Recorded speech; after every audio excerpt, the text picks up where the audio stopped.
하나님의 말씀은 에스겔 47장 1절에서 12절입니다.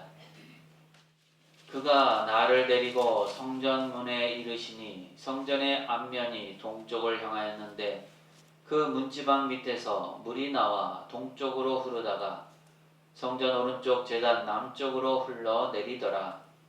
그가 또 나를 데리고 북문으로 나가서 바깥길로 꺾여 동쪽을 향한 바깥문에 이르시기로 본즉 물이 그 오른쪽에서 스며 나오더라.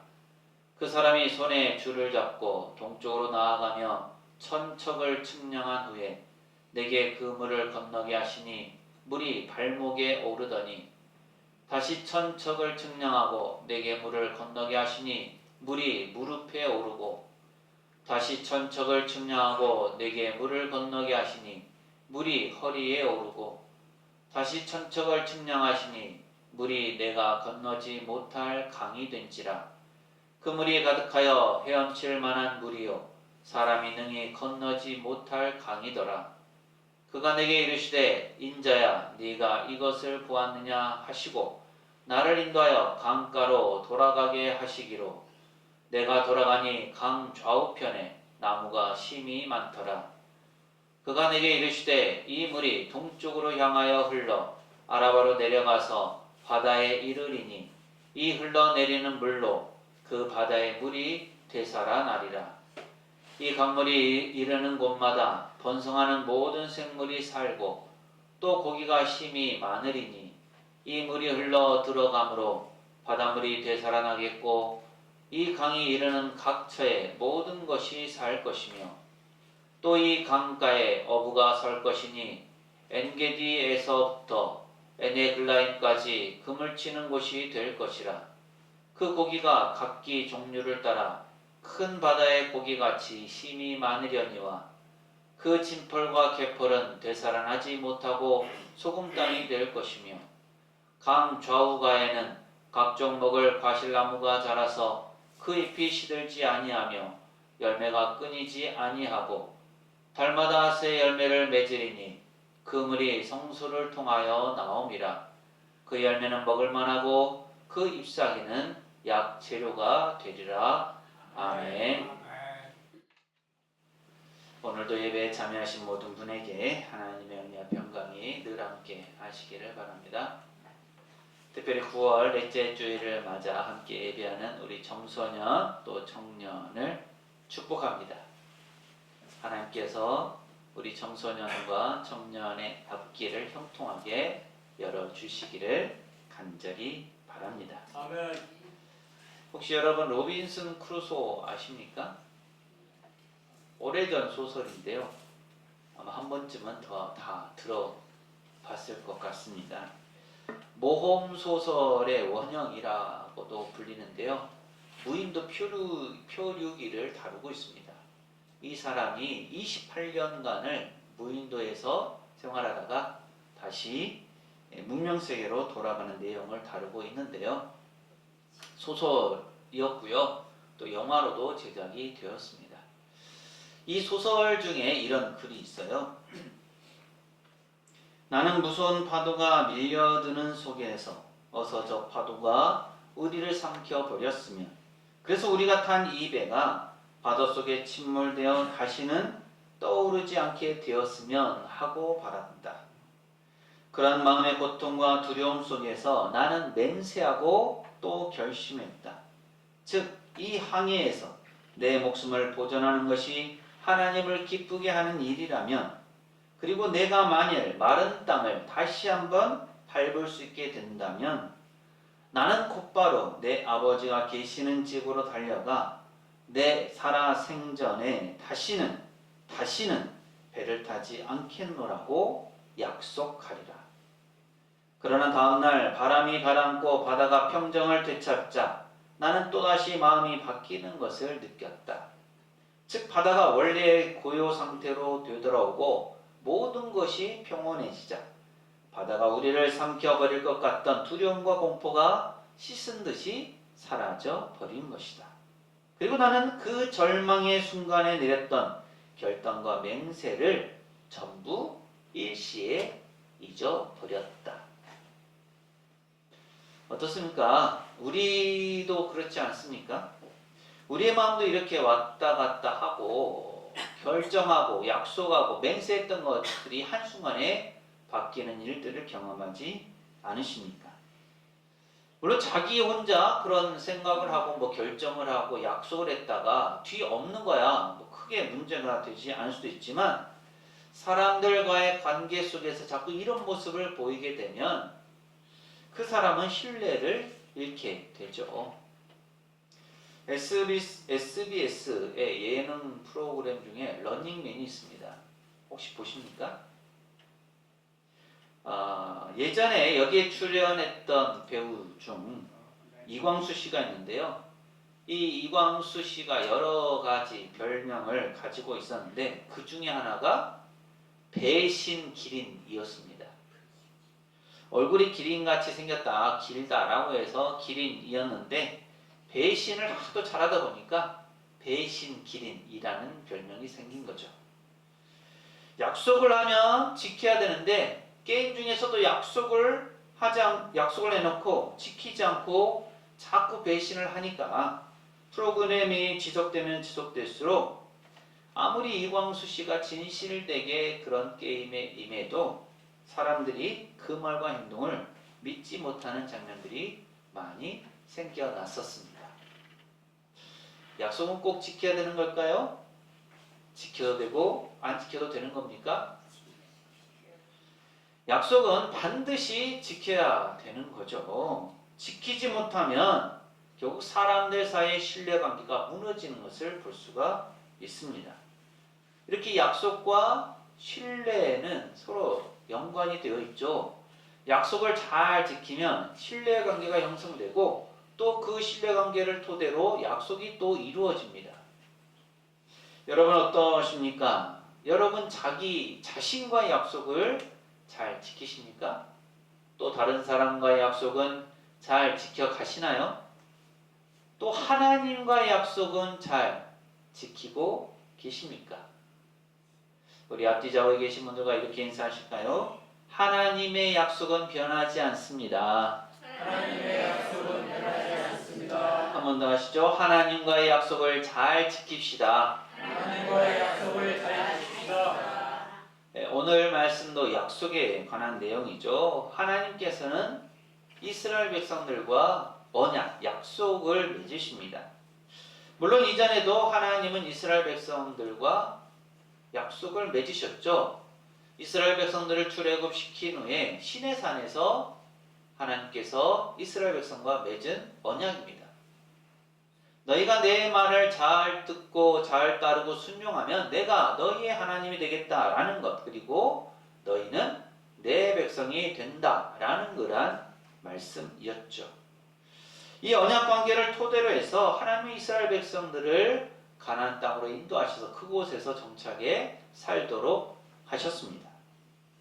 오늘 말씀은 그 이후로 오랜 시간이 지난 후에 하나님께서 또 다른 약속을 주시고 확인하는 그런 내용인데요. 이 약속의 주제는 회복에 관한 것입니다. 왜 회복이 이 약속의 주제가 되었을까요?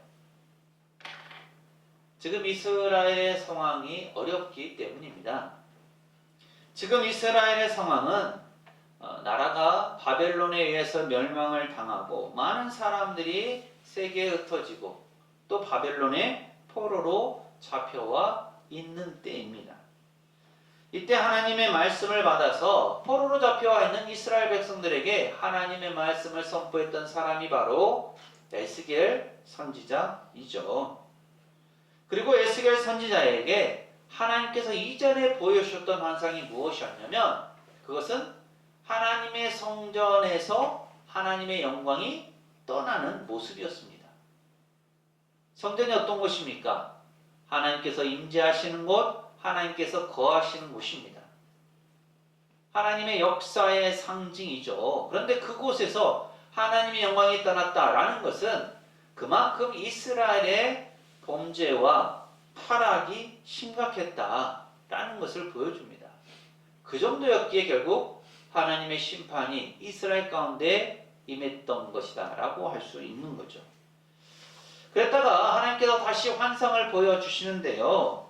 성전을 떠났던 하나님의 영광이 다시 성전으로 가득하게 되고 제사, 즉 예배가 회복되는 모습을 보여줍니다. 그 가운데 오늘 말씀이 회복의 절정을 보여주고 있습니다. 하나님께서는 에스겔 선지자를 바벨론 땅에서 멀리 성전이 있는 예루살렘, 하나님의 성전이 있는 곳으로 이끌어 가십니다. 그리고 그곳에서 일어난 일을 보여주시죠. 에스겔 선지자가 본 모습은, 환상은 회복의 모습이었습니다. 그 출발은 성전에서 흘러나온 물이었죠. 성전에서 시작된 물이 처음에는 작았지만 나중에는 그 물이 넘쳐났습니다. 스며 나오던 물이 에스겔의 발목에 찼고 그 발목에 찼던 물이 무릎에 올랐습니다. 무릎에 올랐던 물이 허리에까지 찼고 허리에 찼던 물이 건너지 못할 강이 되었습니다. 그리고 그 강물이 바다에까지 이르게 되죠. 하박국 2장 14절에 있는 말씀처럼 이는 물이 바다를 덮음같이 라는 말씀처럼 처음에는 아주 적은 물이었지만 그 물이 흘러서 바다를 덮는 것처럼 되었습니다. 그리고 그 물은 만물을 되살리는 물이 되었죠. 에스겔 47장 9절의 말씀 함께 읽습니다. 시작! 이 강물이 이르는 곳마다 번성하는 모든 생물이 살고 또 고기가 심히 많으리니 이 물이 흘러 들어가므로 바닷물이 되살아나겠고 이 강에 이르는 각처의 모든 것이 살 것이며 아멘. 그 물이 이르는 곳마다 번성하는 모든 생물이 살고 고기가 심히 많게 되고 바닷물도 되살아났습니다. 이것이 의미하는 것이 무엇입니까? 에스겔 선지자가 활동했을 당시 말씀드린 것처럼 이스라엘은 바벨론 포로 시기였습니다. 전쟁에 지고 나라를 잃고 포로 생활을 한다라는 것은 참으로 참담하고 좋지 않은 시기임에 틀림이 없죠. 그런데 이 시기에 하나님께서 환상을 통해서 회복의 언약이, 약속이 이루어지고 있음을 보여주신 겁니다. 그리고 결국 이 환상대로 하나님께서 맺은 회복의 언약이 이루어졌습니다. 포로 귀환이 이루어지고 흩어졌던 이스라엘 백성들이 모이게 되고 하나님의 언약대로 회복되는 역사가 일어나게 되는 것이죠. 그리고 이 환상의 내용을 보면 그 시작이 성전에서부터였습니다. 성전이 어떤 곳입니까? 하나님께서 거하시는 곳입니다. 구약에서 성막과 성전은 하나님께서 계시는 곳이에요. 즉 하나님께서 임재하시는 곳이 성전입니다. 그러니까 성전에서부터 물이 시작되었다라는 것은 하나님께로부터 회복의 역사가 시작되었다라는 것을 뜻하죠. 하나님으로부터 시작된 물이 점점 차고 성전에만 머문 것이 아니라 그 물이 성전 밖으로 흘러가게 되었고 그 물은 만물을 살리는 물이 되었습니다. 예수님께서도 사마리아 여인과 얘기를 나누시면서 말씀하셨죠. 요한복음 4장 14절 말씀인데 함께 읽습니다. 시작! 내가 주는 물을 마시는 자는 영원히 목마르지 아니하리니 내가 주는 물은 그 속에서 영생하도록 솟아나는 샘물이 되리라. 아멘. 에스겔의 환상에서 만물을 살리는 물, 그 물이 성전에서 흘러나왔고 그 성전이 의미하는 것이 하나님으로부터 회복의 역사가 시작된다라는 것이었습니다. 마찬가지로 예수님께서 주시는 물을 마시는 사람은 영원히 목마르지 않게 되고 예수님께로부터 나온 물이 그 사람 속에서 영생에 이르게 하는 샘물이 됩니다. 물은 사람의 생명을 유지하는 필수 요소이지만 예수님께서 주시는 물은 임시적이고 물질적인 생명 연장을 넘어서 사람 안에서 영원한 생명을 유지시키게 될 것이라는 그러한 뜻의 말씀이죠. 그리고 그 말씀 그대로 예수님의 희생으로 말미암아 온 인류가 구원의 은혜의 영생을 얻게 되었습니다. 또한 이런 하나님의 은혜와 사랑은 성전 안에서만 머무는 것이 아니죠. 하나님의 은혜와 사랑은 세상으로 흘러갑니다. 그 은혜와 사랑이 있기에 세상은 변화되죠. 오늘날 예수 그리스도로 말미암은 구원의 은혜는 온 세상 온 인류에게 해당됩니다. 성전 안에만 하나님의 은혜와 사랑이 있지 않습니다.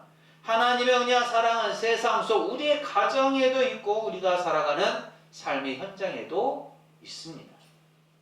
따라서 우리가 세상 속에서도 하나님의 은혜와 사랑을 경험하면서 하루하루를 살아가게 되는 거죠.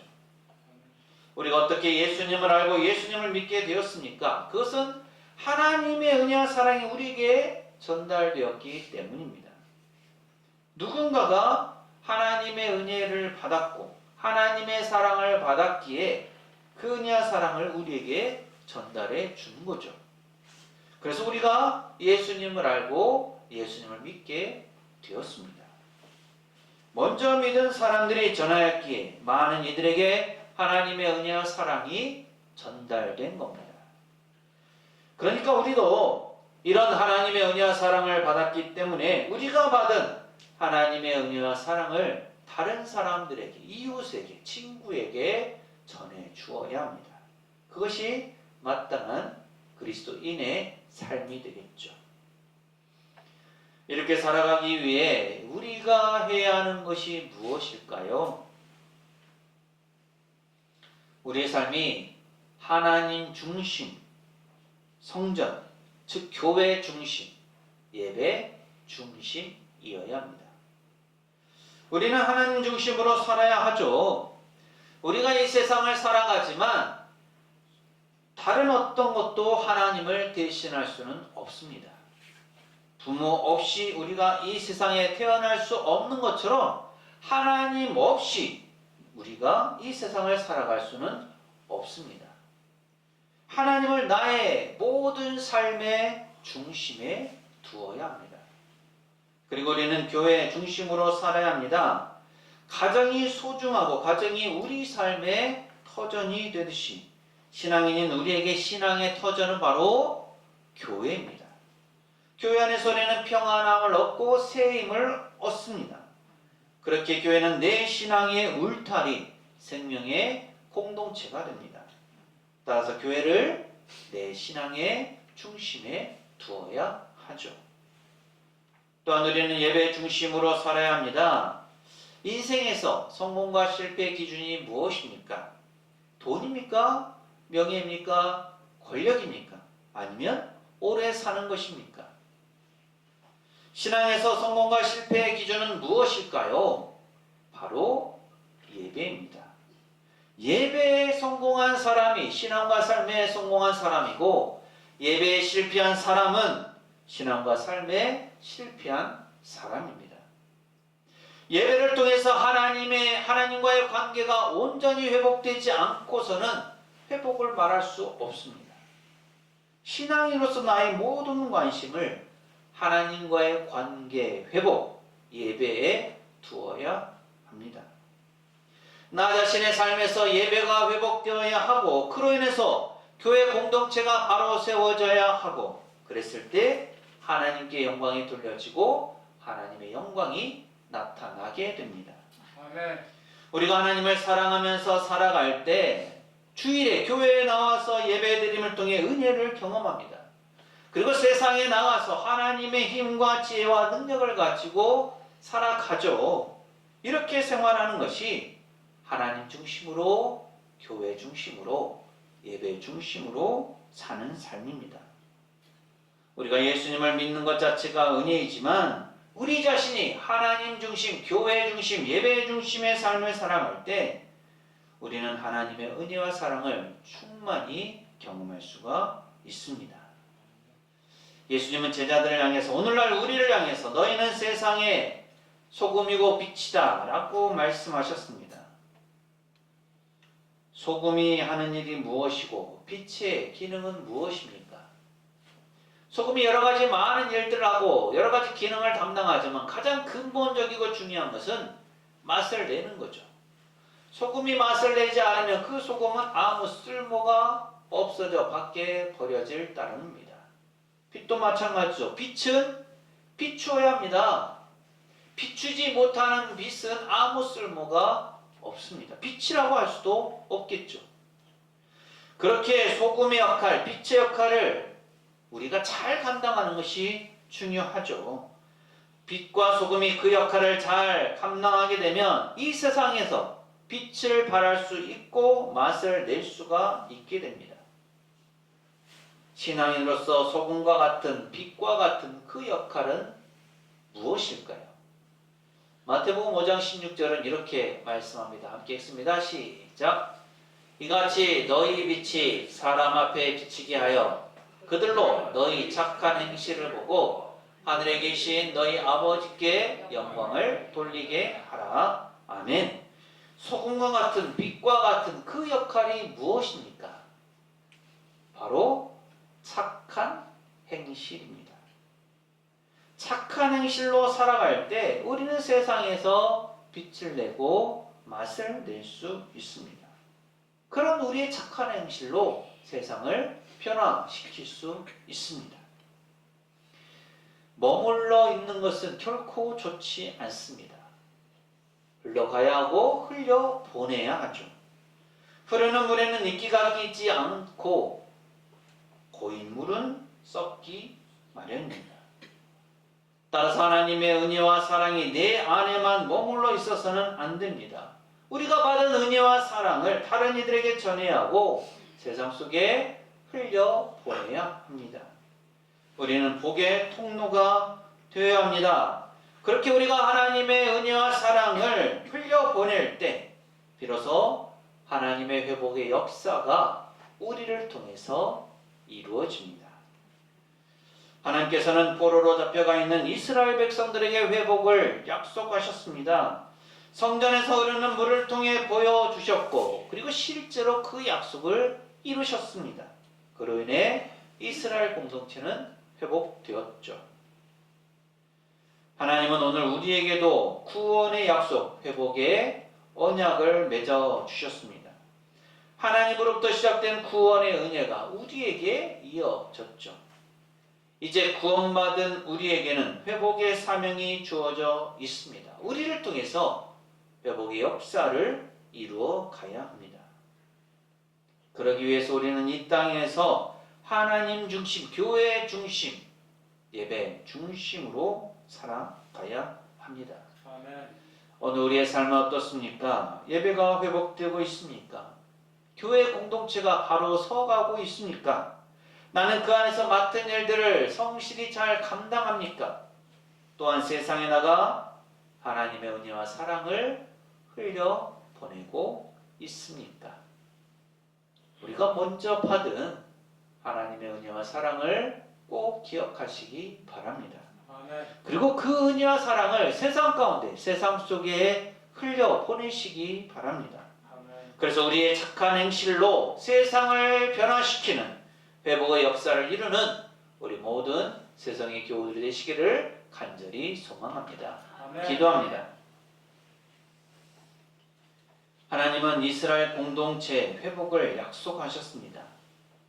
에스겔에게 성전에서 나오는 물을 통해 언약을 확인시켜 주셨고 실제로 이스라엘의 회복을 이루셨습니다.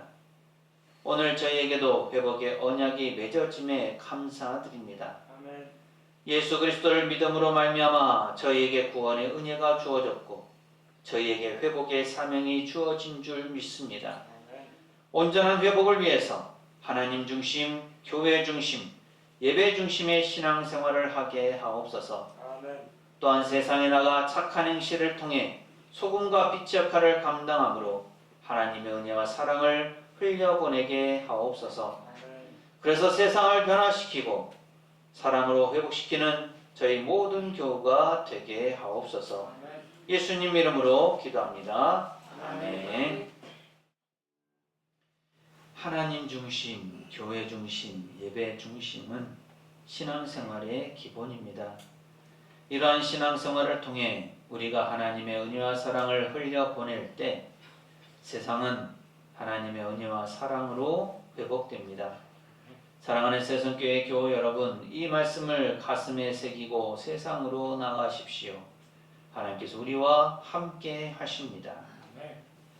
지금은 우리 주님 예수 그리스도의 은혜와 아버지 하나님의 무한하신 사랑하심과 보혜사 성령님의 충만 교통하심이 하나님의 은혜와 사랑을 세상 가운데 흘려보내므로 회복의 역사를 이루어가기를 소망하는 새송교회 모든 교우들, 가정과 삶과 생업과 사역 위에 이 한 주간의 모든 생활 가운데 오늘 예배 참여한 모든 이들과 우리 교회 위에 영원토록 함께 하시기를 간절히 축원하옵나이다.